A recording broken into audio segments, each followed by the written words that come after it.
गृह कार्य व्यवस्था के भाग 3 पारिवारिक आय तथा गृह कार्य व्यवस्था का अध्ययन करेंगे। तो इसमें पारिवारिक आय का अर्थ, पारिवारिक आय के प्रकार, पारिवारिक आय के साधन, परिवार कल्याण तथा गृह कार्य व्यवस्था आदि के बारे में जानेंगे और उसकी हम चर्चा करेंगे। पिछले एपिसोड जो हमने बनाया था उसमें हमने जितने भी गृह कार्य से संबंधित कार्य थे और साफ सफाई से संबंधित जितने उपकरण थे उनके बारे में चर्चा की थी। कुछ क्वेश्चन भी दिए थे जिनका आपको आंसर लिखना है। तो अब चलिए आप शुरू करते हैं कि पारिवारिक आय तथा गृह कार्य व्यवस्था क्या है। तो परिवार के रहन सहन को उत्तम बनाने के लिए परिवार के सदस्यों को अधिक से अधिक सुख सुविधा प्रदान करना तथा उत्तम गृह व्यवस्था पारिवारिक वित्त का एक लक्ष्य होता है। जब पारिवारिक आय अधिक होगी तो परिवार के रहन सहन का स्तर भी ऊंचा होगा। अगर जो पारिवारिक आय निम्न होगी या कम होगी तो जो परिवार का रहन सहन का स्तर है वह भी आपका निम्न होगा। तो इसलिए जरूरी यह होता है कि गृह कार्य व्यवस्था को सुचारू रूप से क्रियान्वयन के लिए पारिवारिक आय पर्याप्त होना आवश्यक होता है, क्योंकि जितनी भी आवश्यकताएं हैं वो पारिवारिक आय पर ही निर्भर करती है। चाहे सुख सुविधा से लेकर हो, चाहे पढ़ाई लिखाई से लेकर हो, चाहे चिकित्सा से लेकर हो, और चाहे जितना भी कोई भी आप क्षेत्र ले लीजिए, इसमें जो परिवार की आय होती है वह सबसे महत्वपूर्ण स्थान रखती है। इसके अतिरिक्त परिवार के सदस्यों एवं गृहिणी को चाहिए कि वे पारिवारिक आय का दक्षता से व्यय करें, जिससे कार्य व्यवस्था अपने उत्तम रूप में और कार्य करती रहे। जैसे कि गृहिणी के अगर उसके द्वारा अगर जो पारिवारिक आय है उसको अगर सही ढंग से व्यय करती है तो इससे जो कार्य व्यवस्था आपकी है वह हमेशा चलती भी रहेगी और सुख सुविधा पूर्ण भी होगी। तो पारिवारिक आय का अर्थ क्या है? कोई व्यक्ति जो अपने परिश्रम के बदले जो एक निश्चित समय पर धनराशि अर्जित करता है उसे हम पारिवारिक आय कहते हैं। आधुनिक समय में मुद्रा क्रय विक्रय शक्ति एवं विनिमय के माध्यम के रूप में महत्वपूर्ण भूमिका निभाती है। यहाँ पर मुद्रा से तात्पर्य व्यक्ति की मौद्रिक आय से है।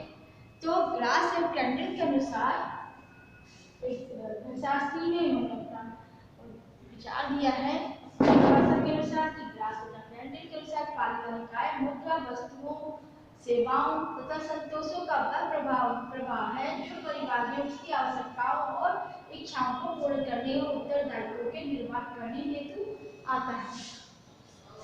तो ये तो आपकी परिभाषा हो गई। इसके बाद हम ये जानेंगे कि पारिवारिक आय के प्रकार कौन से होते हैं। तो पारिवारिक आय के मुख्यतः दो प्रकार होते हैं। एक तो पहला है मौद्रिक आय, दूसरा है अप्रत्यक्ष आय। तो मौद्रिक आय क्या है? वह आय जो किसी निश्चित समय में मुद्रा के रूप में एक परिश्रम से प्राप्त होती है, मौद्रिक आय कहलाती है। यह व्यक्ति की मजदूरी, वेतन, पेंशन, ब्याज, रॉयल्टी, किराया इत्यादि के रूप में उसे प्राप्त होती है। तो इसमें भी ग्रास और कैंडल ने बताया है, उनके अनुसार है कि मौद्रिक आय वह कह सकती है जिसे रुपए पैसे में मापा जा सकता है, वह परिवार के कोष में निश्चित समय, सप्ताह, मासिक, अर्धवार्षिक तथा वार्षिक में डाली जाती है। तो आप ये तो हो गया इनके अनुसार। फिर दूसरा आता है आपका अप्रत्यक्ष आय। यह वह वास्तविक आय है जो किसी परिवार की प्रत्यक्ष आय के अतिरिक्त अन्य सुविधाओं से के माध्यम से प्राप्त होती है। उदाहरण के लिए मुफ्त यातायात सेवा, बिना किराए का मकान, निःशुल्क शिक्षा, निःशुल्क चिकित्सा इत्यादि। अप्रत्यक्ष रूप से जो आय प्राप्त होती है उस पर शारीरिक श्रम नहीं करना पड़ता है, क्योंकि वह अपने आप ही प्राप्त हो जाती है। तो दूसरा है आप, लेकिन हाँ उसमें साधन बनाना पड़ता है। पारिवारिक आय के साधन क्या है?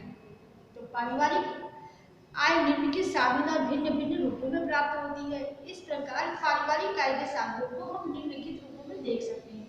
तो सबसे पहला है आपका वेतन के रूप में, दूसरा है पेंशन के रूप में, तीसरा मजदूरी के रूप में, चौथा ब्याज के रूप में, पांचवा बोनस के रूप में, छठा अनुदान या किराए के रूप में, सातवां रॉयल्टी के रूप में, आठवां है अचल संपत्ति के रूप में। तो जो पारिवारिक आय के साधन है उसको सबसे पहला हम वेतन के रूप में देखते हैं।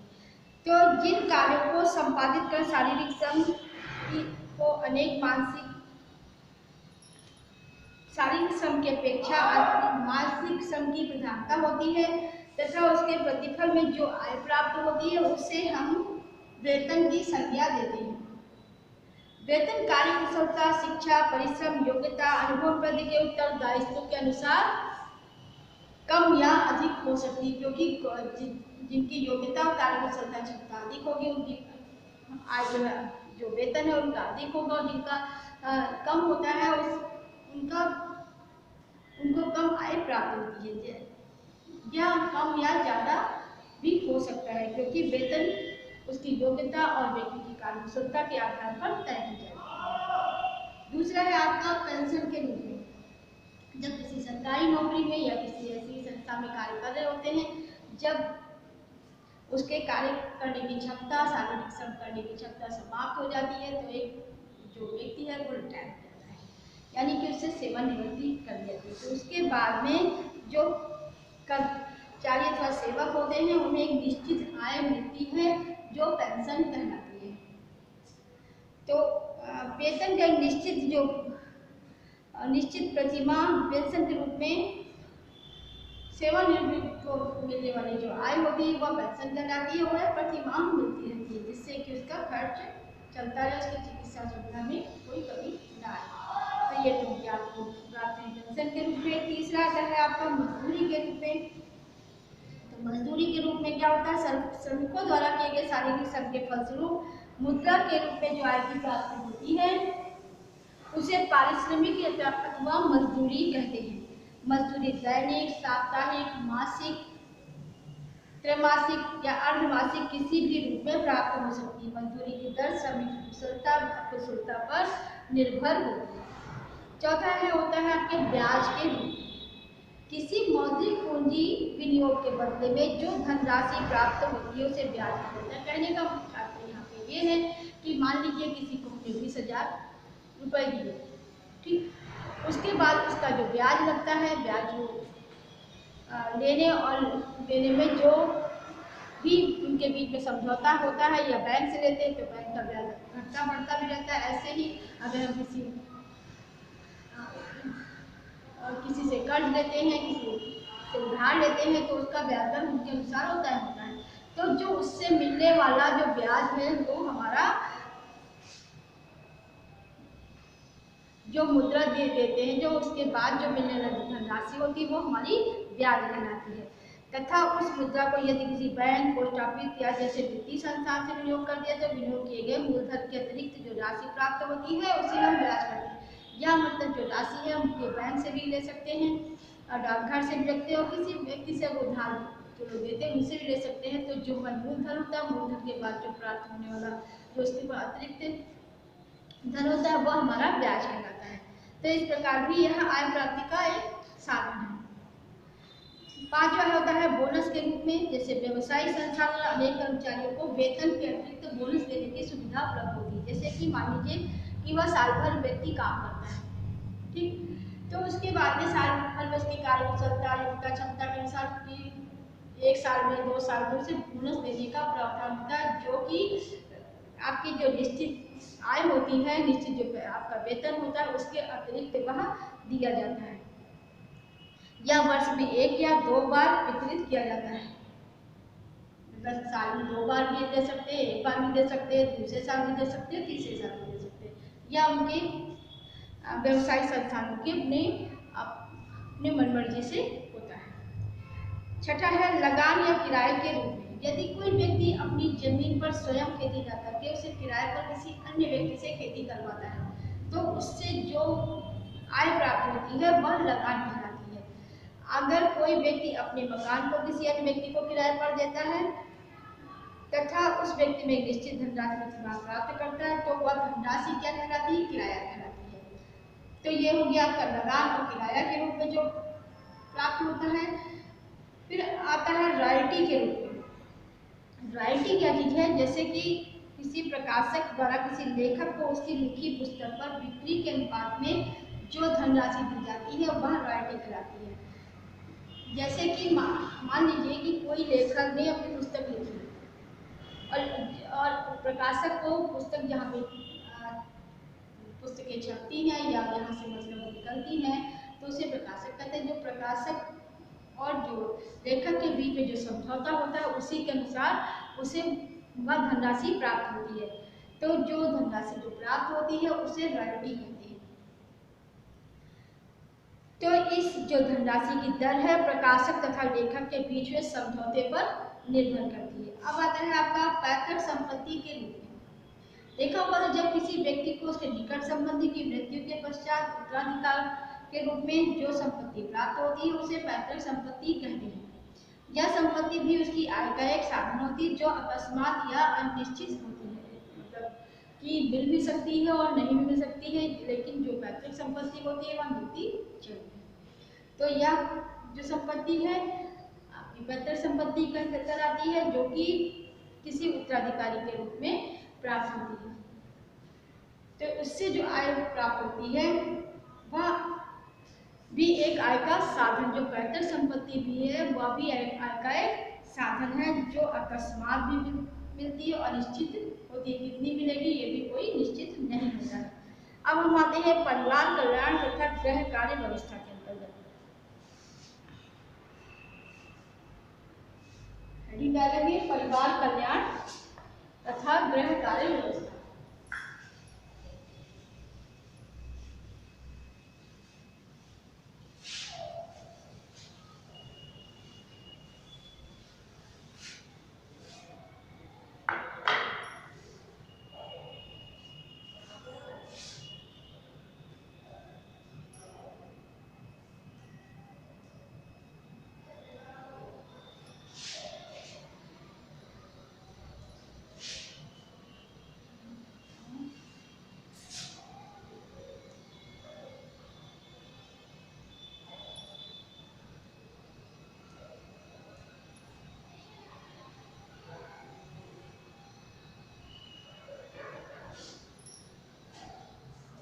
अब हम इसके बारे में चर्चा करेंगे कि आधुनिक जो परिवार कल्याण है उसमें उसका मुख्य उद्देश्य क्या है, उसमें गृह कार्य व्यवस्था क्या भूमिका निभाती है। तो आधुनिक परिप्रेक्ष्य में परिवार कल्याण ही या परिवार व्यवस्था का एक प्रमुख उद्देश्य है। तो परिवार कल्याण हेतु निम्नलिखित बातों को ध्यान में रखना चाहिए। पहला है कि परिवार के आकार को नियंत्रित करना ही परिवार कल्याण नहीं बल्कि मानवीय जीवन के प्रत्येक पक्ष को गुणात्मक दृष्टिकोण से उत्तम बनाना परिवार कल्याण की आवश्यक शर्त है। दूसरा है बच्चे के सर्वांगीण विकास के लिए शिक्षा की उत्तम व्यवस्था के साथ साथ परिवार के अन्य सदस्यों का मनोरंजन भी आवश्यक है। तीसरा है चारित्रिक एवं नैतिक विकास भी परिवार कल्याण के अंतर्गत सम्मिलित है। चौथा है पारिवारिक संबंधों में कटुता एवं तनाव परिवार कल्याण के लक्ष्य को पूरा करने में बाधक का कार्य करते हैं। इसलिए प्रत्येक परिवार को चाहिए कि वह समाज में मधुर संपर्क बनाए रखे और मधुर संबंधों को विकसित करे, क्योंकि इसी से परिवार कल्याण के अंतिम लक्ष्य को प्राप्त किया जा सकता है। अगर आप समाज में मिलजुल कर रहेंगे, सभी से आपसे संबंध आपके अच्छे रहेंगे, तो परिवार के साथ साथ आप समाज को भी उत्तम प्रकार का बना सकते हैं। तो इस प्रकार के उद्देश्यों की प्राप्ति के लिए अभिभावकों को जागरूक करना पड़ता है, क्योंकि बच्चे या किशोरियां शिक्षा एवं स्वस्थ मनोरंजन से वंचित रह जाएं तो उन पर प्रतिकूल प्रभाव परिवार का जो उसका प्रतिकूल प्रभाव होता है वो परिवार कल्याण पर ही पड़ता है। तो इसलिए परिवार के प्रत्येक सदस्य को संतोषजनक व सुखी होना तथा अनिवार्य व सुविधाजनक आवश्यकताओं की पूर्ति के साथ निर्धारित कार्य व्यवस्था से संबंधित निर्धारित लक्ष्यों की प्राप्ति परिवार कल्याण के अंतर्गत ही आता है। कहने का तात्पर्य यहाँ पे ये है कि अगर समाज को सुखी संपन्न देखना चाहते हैं, विकास करते देखना चाहते हैं, तो अपने परिवार को भी सुखी रखना आवश्यक है, क्योंकि अगर जो हमारे बच्चे हैं आज के वो कल के उत्तम नागरिक होंगे, इसलिए उनको उचित शिक्षा, उचित स्वास्थ्य, इन सब पर भी ध्यान देना आवश्यक होता है। अब हम जानेंगे कि परिवार का आकार तथा गृह कार्य व्यवस्था।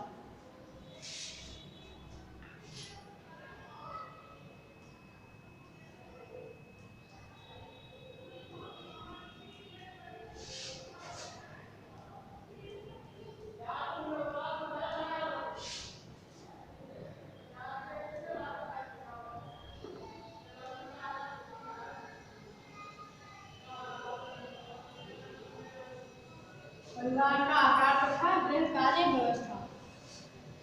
गृह कार्य व्यवस्था प्रत्यक्ष रूप से सदस्यों की संख्या से प्रभावित होती है, क्योंकि घर के कार्य परिवार के सदस्यों द्वारा ही किए जाते हैं। यदि परिवार में सदस्यों की संख्या अधिक होती है तो कार्य बढ़ जाते हैं, परंतु कार्यों को बस सदस्यों के बीच विभाजित कर दिया जाए तो समस्त कार्य सरलता से पूर्ण किए जा सकते हैं। या उन्हें अगर सदस्यों के बीच में सही ढंग से विभाजित कर दिया जाए तो जो सदस्य अपनी रुचि के अनुसार, योग्यता के अनुसार, कुशलता से उस कार्य को जल्दी ही करने में सक्षम भी होते हैं और ठीक समय पर से पूर्ण भी हो जाते हैं। इसके विपरीत अगर कम संख्या परिवार में कार्यों को उचित रूप से करने की आवश्यकता है, क्योंकि कार्यों के अनुरूप सदस्यों की संख्या कम होती है। परिवार के सदस्यों की संख्या के परिवार के दो प्रकार के स्वरूप होते हैं। देखा जाए तो जो हमारे परिवार के जो आकार और प्रकार है वो दो प्रकार के होते हैं। एक आता है एकाकी परिवार, दूसरा आता है संयुक्त परिवार। तो पहले हम क्या चर्चा करेंगे संयुक्त परिवार की गृह कार्य व्यवस्था।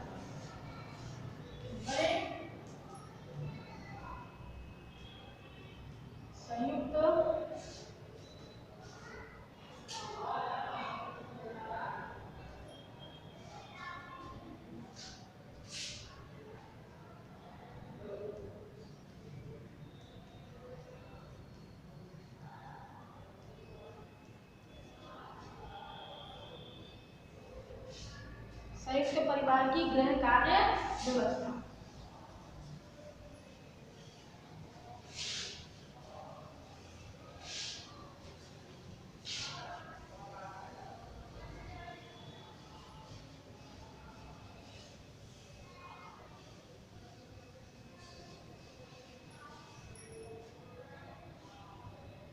तो जो संयुक्त परिवार, जैसा कि आपको इसके में पता होगा कि हमारे परिवार के सदस्य में जो परिवार के सदस्यों की संख्या होती है वह कम होती है, किसी में ज़्यादा होती है। तो इसमें जो संयुक्त परिवार में है इसमें परिवारों की संख्या अधिक होती है। इसके अंदर दो या दो से अधिक पीढ़ियों के सदस्य एक साथ रहते हैं। सदस्यों की संख्या अधिकता होने के बावजूद भी संयुक्त परिवार में गृह कार्य व्यवस्था उत्तम नहीं होती। कारण क्या है कि संयुक्त परिवारों में सदैव कुछ सदस्य अपने दायित्वों का निर्वहन नहीं करते, अपने दायित्वों को नहीं निभाते और ऊपर से विभिन्न तनावों और संघर्षों से संबंधित रहते हैं। लेकिन समझदारी, सूझबूझ, ईमानदारी और व्यवस्थित रूप से परिवार के सभी सदस्य अपनी अपनी जिम्मेदारी के हिसाब से गृह कार्य करें तो गृह कार्य व्यवस्था उत्तम की जो प्रगति होगी वह उत्तम होगी। क्योंकि अगर जो संयुक्त परिवार के सदस्य हैं वह अगर सही ढंग से अपना कार्य करें तो सभी कार्य सही ढंग से पूर्ण किए जा सकते हैं। लेकिन ऐसा होता नहीं, क्योंकि संयुक्त परिवार में तनाव, विघटन, ईर्ष्या, द्वेष जैसी भावनाओं का समावेश होता है। इसलिए संयुक्त परिवारों की जो प्रगति है वह विघटित होती है, क्योंकि इसे जो परिवार के सदस्य होते हैं किसी एक सदस्य पर अधिक बोझ होता है तो किसी पर बिल्कुल भी नहीं बोझ होता है।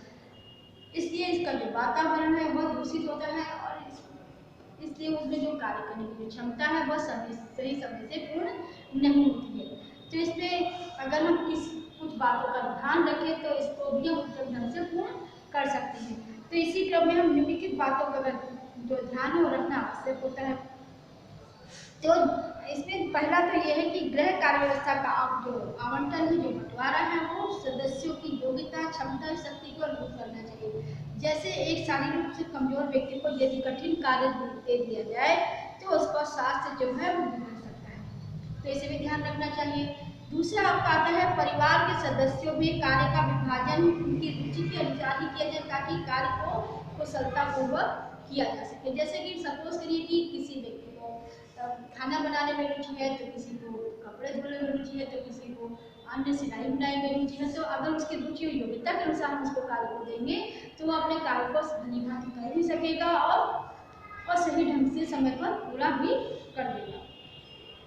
तीसरा आपका आता है कार्य विभाजन ठीक प्रकार से किया जाए ताकि किसी एक पर अत्यधिक कार्य का बोझ न पड़े। जैसे कि घर में अगर 4 लोग हैं तो 4 लोगों का कार्य को बांट देना चाहिए, जिससे कि एक ही व्यक्ति के ऊपर अधिक से अधिक भार न पड़े, जिससे कि वह बीमार हो जाए या उसका मन अनुचितपूर्ण हो जाएगी। फिर आपका आता है पांचवा कि प्रत्येक व्यक्ति को उसके उपयुक्त समयानुसार ही कार्य सौंपा जाना चाहिए ताकि कार्य शीघ्र व समय पर पूर्ण हो सके। तो ये तो ध्यान रखने वाली बातें हो गई। अब हम आते हैं एकाकी परिवार की गृह कार्य व्यवस्था। दूसरा क्या है आपका एकाकी परिवार गृह कार्य व्यवस्था।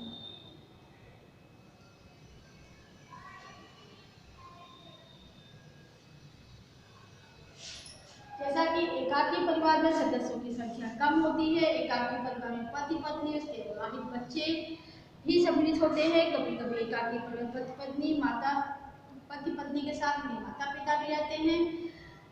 आधुनिक समय में एकाकी परिवार बच्चा क्रमशः वृद्धि देखने को मिलती है, क्योंकि एकाकी परिवार समस्त कार्य में दायित्व पति पत्नी पर ही होता है। इसलिए इस प्रकार के परिवार में कामचोरी और लापरवाही का कोई भी औचित्य नहीं होता, क्योंकि जो कार्य की देखभाल करना है, परिवार की देखभाल करना है, उसे पति पत्नी पर ही निर्भर होता है।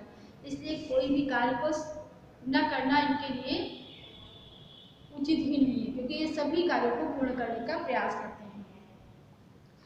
ऐसे परिवार पूरे सदस्यों से अपेक्षित होता है कि वे घरेलू कार्यों में भी अपनी गृहिणी की मदद करें। एकाकी परिवार में समय और श्रम की बचत के समस्त उपायों पर बल दिया जाता है, जैसे छोटे बच्चों को शिशु गृह में रखना, कपड़ों की धुलाई लाइनरी से करवाना, भोजन में डिब्बाबंद सामग्रियों को अधिकता और घर की साफ सफाई रखरखाव में नौकरानी आदि को व्यवस्था करना।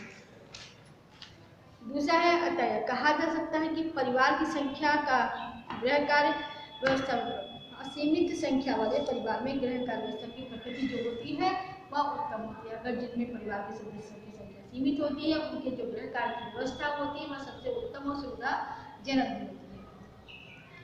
अब दूसरा आता है कि परिवार के सदस्यों के व्यवहार तथा गृह कार्य व्यवस्था।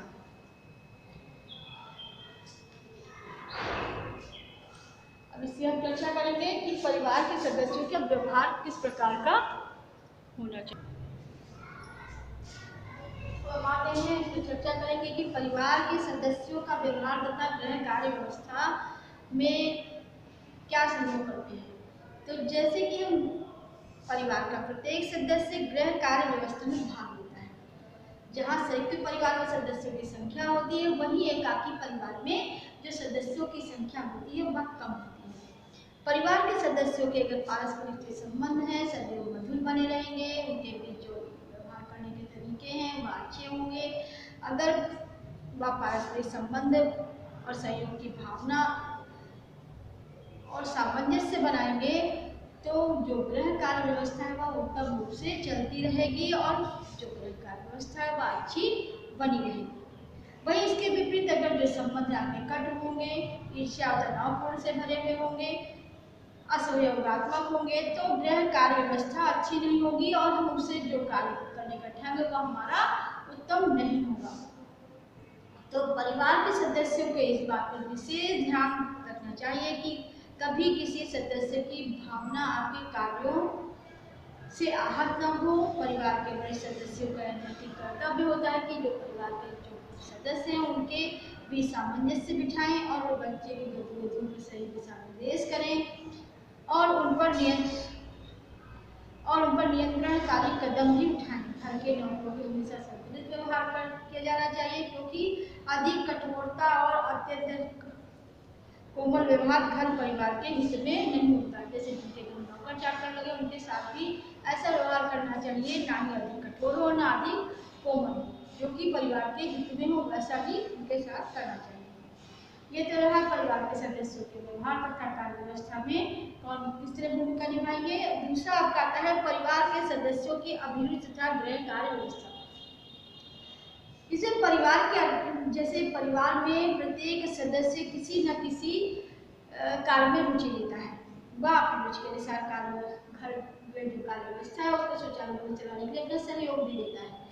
और हमें इस बात का विशेष ध्यान रखना चाहिए कि जितने भी परिवार के सदस्य उनकी अभिरुचियों का ध्यान दिया जाना चाहिए कि कौन सा सदस्य किस कार्य को करने में कुशल है और उसकी योग्यता और क्षमता के अनुसार ही उसे कार्य दिया जाए। जैसे कि उदाहरण के लिए कहते हैं कि किसी को बाजार जाने में रुचि है और खरीदारी करने में रुचि है, तो उस व्यक्ति को जो परिवार का सदस्य है उसे उस कार्य में लगा देना चाहिए। दूसरा, अगर मान लीजिए किसी को घर के काम का साज सज्जा में रुचि है तो उसे उस कार्य को दिया जाना चाहिए। मतलब जो कार्य का आवंटन है वो सही प्रकार से रुचिपूर्वक होना चाहिए, जिससे कि परिवार के जितने भी सदस्य हैं वो अपना सहयोग दे सके। इससे लाभ भी आपको होगा कि जो परिवार के सदस्य हैं उनका मन भी प्रसन्न रहेगा, स्वास्थ्य भी बेहतर होगा और वह आपकी घर कार्य व्यवस्था को सुचारू रूप से चलाने में आपकी मदद भी करेंगे। तो ये हो गया आपका घर सदस्यों की अपनी तथा गृह कार्य व्यवस्था में इनका सहयोग। अब हम आते हैं कि गृहिणी के कर्तव्य क्या है। जो हमारी गृहिणी है कि जो परिवार की जो निर्माता होती है और जो गृह कार्य व्यवस्था को सुचारू चलाने के लिए गृहिणी का मुख्य स्थान होता है। तो अब गृहिणी के कुछ प्रमुख रूप होते हैं, उसमें कुछ जो कर्तव्य हैं वह इस प्रकार है। जो गृहिणी का पत्नी के रूप में कर्तव्य पहला तो क्या है, परिवार को सुख समृद्धि तथा गृह व्यवस्था की सफलता के लिए आवश्यक है कि पति पत्नी में परस्पर अनुकूलन। अतः पत्नी के रूप में गृहिणी का कर्तव्य है कि परिवार के सभी सदस्यों की भावना का सम्मान करे व संयुक्त वातावरण के अनुसार जो भी परिवार का वातावरण हो उसके अनुसार आप अपने आप को ढालें। दूसरा है आपका गृहिणी का माता के रूप में कर्तव्य। बच्चों के पालन पोषण व उनके संपूर्ण विकास में माता का सर्वप्रमुख स्थान होता है, क्योंकि माता की भूमिका सबसे ज्यादा बच्चे के जीवन में महत्वपूर्ण स्थान रखती है। वह बच्चों को अच्छी आदतें सिखाने के साथ साथ भाषा ज्ञान, उनके नैतिक विचार आदि सब माता के ही विचारों पर निर्भर होता है। बच्चों की महत्वपूर्ण एवं प्रथम शिक्षिका के रूप में माता ही होती है। अतः गृहिणी का माता के रूप में कर्तव्य है कि वह बच्चों के चरित्र निर्माण के साथ साथ उनके नैतिक विकास में भी उसकी सहायता करे और उसका महत्वपूर्ण भूमिका निभाए। अब आता है गृह स्वामिनी के रूप में गृहिणी के कौन कौन से कर्तव्य होते हैं। तो गृह स्वामिनी के रूप में गृहिणी के कर्तव्य हैं संबंधियों के प्रति व्यवहार, गृह कार्यों की योगदान, मध्य व्यवस्था, वस्त्रों की व्यवस्था, भोजन की व्यवस्था, गृह अर्थव्यवस्था तथा पारिवारिक बजट, बाजार से आवश्यक वस्तुओं की खरीद और सुखद वातावरण बनाए रखना। ये हेडिंग वाइज आपको करना है। इसमें हम आपको हर हेडिंग के बारे में संक्षेप में समझाएंगे। तो पहला है संबंधियों के प्रति व्यवहार। अपने व्यवहार में सभी जो संबंधी हैं उन्हें संतुष्ट रखना गृहिणी का प्रमुख कर्तव्य होता है। क्यों सभी सगे संबंधी स्नेह और आदर एवं मधुर संबंध पर परिवार के हित में होता है, क्योंकि अगर हम अपने सगे संबंधी व्यवहार अच्छा करेंगे तो हमें अच्छा किया जाएगा और हमें जितने परिवार इतने नातेदार रिश्तेदारी उसमें हमें प्रशंसनीय ढंग से हमारे विचारों को प्रस्तुत करेंगे। और अगर अच्छा नहीं होगा तो फिर कहेंगे रे उनका घर अच्छा नहीं था या उनके घर का वातावरण इस तरह की निंदा हमारे परिवार की करेंगे। इसलिए जो गृह स्वामिनी का व्यवहार है सभी के प्रति अच्छा होना चाहिए। अब दूसरा आता है गृह कार्यों की योजनाबद्ध व्यवस्था। गृहिणियों के लिए यह आवश्यक है कि वे दैनिक कार्यों को व्यवस्थित ढंग से करें जिससे भी जो भी कार्य हो उचित समय पर पूरा करें। तीसरा है वस्त्रों की व्यवस्था। परिवार के सभी सदस्यों की वस्त्रों की व्यवस्था भी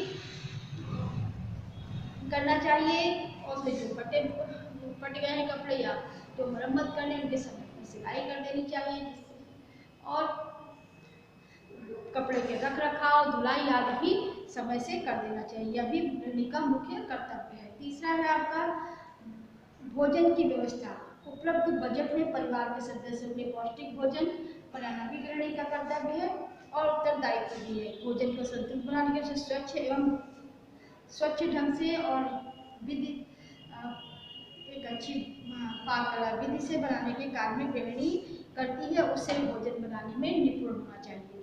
भोजन और अन्य खाद्य सामग्री का समुचित संग्रह संरक्षण भी गृहिणी का दायित्व। मतलब जो भोजन बनाए वो पौष्टिक हो और सभी के रुचि के अनुसार। चौथा आपका आता है गृह अर्थव्यवस्था तथा पारिवारिक बजट। परिवार की समृद्धि और बच्चों के स्वास्थ्य उच्च पारिवारिक स्तर आदि गृहिणी को की इस बात पर भी निर्भर करता है कि जो उसका पारिवारिक अर्थव्यवस्था का बजट हो वह भी संतुलित हो और उसकी संरचना ऐसी हो कि उसमें सभी जितने भी आवश्यक वस्तुओं को सम्मिलित किया जाना चाहिए, जिससे कि परिवार की जो आय है उसी के अनुसार, उसी बजट के अनुसार उसका परिवार का जो व्यय है वह निरंतर चलता रहे और इसकी प्राथमिकता की भी पता चलता है कि आय के अनुसार ही उसमें गृहिणी अपने सभी सुख सुविधाओं को पूर्ण कर सकती है। इसके लिए जो परिवार की आय है वह परिवार की आवश्यकता के अनुसार होनी चाहिए। फिर आता है बाजार से आवश्यक वस्तुओं की खरीद। घर परिवार के लिए आवश्यक वस्तुओं की आर्थिक खरीदारी का दायित्व भी गृहिणी का होता है। वस्तुओं की उचित मूल्य पर खरीदारी करना एक कला है और यह एक अपेक्षित है कि गृहिणियां इसमें निपुण हो। फिर आपका आता है सुखद वातावरण बनाना। घर का वातावरण इस बात पर निर्भर करता है कि गृहिणी अपने दायित्व का निर्वहन कैसे कर रही है। गृहिणी के विवाह में कमी होने से एक सुखी परिवार आंतरिक कलह का केंद्र बन जाता है। खासकर संयुक्त परिवार में गृहिणियों का दायित्व अधिक महत्वपूर्ण होता है क्योंकि उसमें परिवार के कई सदस्य सम्मिलित होते हैं। इसलिए अपनी कार्य कुशलता के आधार पर अपनी बुद्धि के का परिचय देते हुए वह बड़ी से बड़ी समस्या को भी सुलझा सकती है और घर में सुख शांति बनाए रख सकती है। इसलिए घर में सुखद वातावरण का होना अत्यंत आवश्यक है। अतः अब हम संक्षेप में बोलते हैं कि क्या वास्तविकता क्या है कि वास्तविकता यह है कि जिस घर परिवार में गृहिणियां अपने कर्तव्यों का अच्छी तरह से निर्वहन करती है वह घर परिवार सुख समृद्धि की चरम अवस्था की ओर अग्रसर होता है। इसके विपरीत गृहिणियां अगर अपने कर्तव्यों का अनदेखा करती है तो वह परिवार व्यवस्था पतन की ओर अग्रसर हो जाती है। इसलिए यही पे आपका लेसन समाप्त होता है। अब हम कुछ दीर्घ उत्तरीय प्रश्न आपको दे रहे हैं जिसके आपको आंसर लिख रहे हैं क्योंकि पिछले पार्ट 2 में आपको अति लघु और लघु उत्तरीय क्वेश्चन दिए जा चुके हैं जिनके आंसर आपको तीनों वीडियो देखने के बाद आपको आंसर लिख देने हैं। दीर्घ उत्तरीय प्रश्न नोट कर लीजिए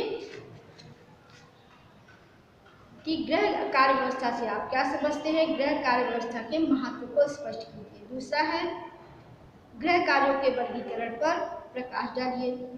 तीसरा गृह कार्य व्यवस्था पारिवारिक आय की भूमिका को स्पष्ट कीजिए। तीसरा है परिवार कल्याण पर संक्षिप्त निबंध लिखें तथा परिवार के सदस्यों का व्यवहार किस प्रकार कार्य व्यवस्था को प्रभावित करता है। गृहिणी के कर्तव्यों का सविस्तार वर्णन कीजिए।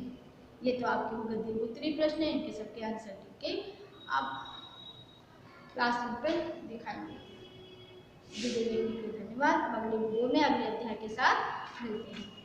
तब तक के लिए जय हिंद।